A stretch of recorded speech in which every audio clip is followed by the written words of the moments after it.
You with perfect eyes will see me, not for things that I have done, but for a home to call your own, with walls to hold our love. Hi, I'm Justin Hines.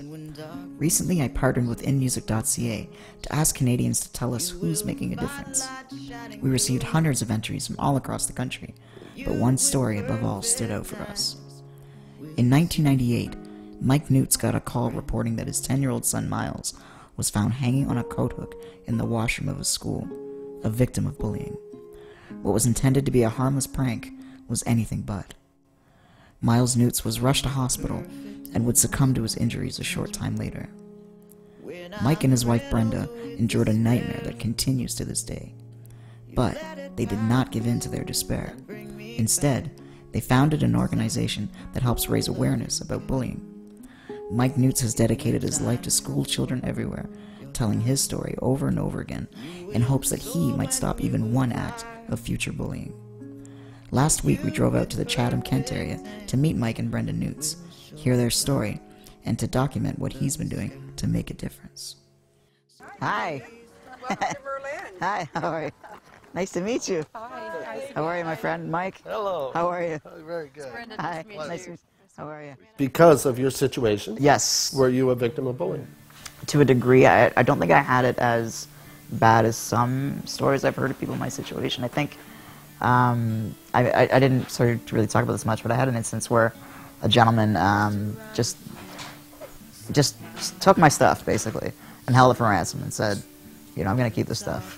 And I didn't know what to do, and I didn't really think to go to my parents or anything, or it just seemed like the consequences would have been too great. So it would be obvious for me to ask Justin if he's been a victim of bullying because of his circumstances.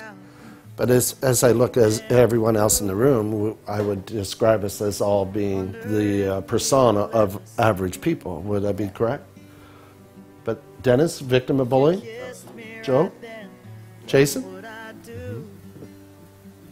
Gord?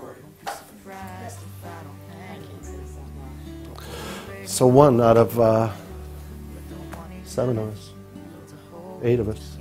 So everybody knows. Everybody knows. 13 years ago this February, I sent my 2 boys to school. My oldest son was in grade 5, 10 years old. My youngest son was in grade 1, 6 years old. And at the end of that day, and on that day that I'm talking about many years ago, only one of my sons came home. You guys have started something that is bringing awareness to a lot of people, and so I'm curious to know when you go into a school, what your approach is, and what is the message that, specifically the message you are trying to convey to young people? Well, in the early days, I didn't understand it. I was in the circumstance one day where the principal put every kid in the same room. So I'm trying to talk to the grade 1s, I'm trying to talk to the grade 8s, and I realized I'm talking about a 10-year-old dying at school. And I became aware of some children having some feelings hurt by that, which just made me feel like not very good. And then, you know, let's say halfway through, or 5 years ago, 7 years ago, I became aware that one boy in grade 1 went home and cried to his parents at noon hour he didn't want to go to school anymore because he didn't want to die. Out of thousands of children, only one had done that, but that bothered me. I can't have kids believing they're going to die by going to school just because of my story. And so, in the early days, when not knowing what affect I was leaving or doing, it was very puzzling to me. As I've refined myself and redone my presentations, I now know of a dozen children that have suggested to me I saved their lives. Bullying can include name calling. Have you heard people calling each other's names at school? Do we know that's wrong? That's a good thing. Well, we would love to become members. We're very proud of what you're doing and very inspired, so it'd be an honor. As such, there's some things that come with your membership when you sign up. I'll present you with a dream catcher. Oh, beautiful.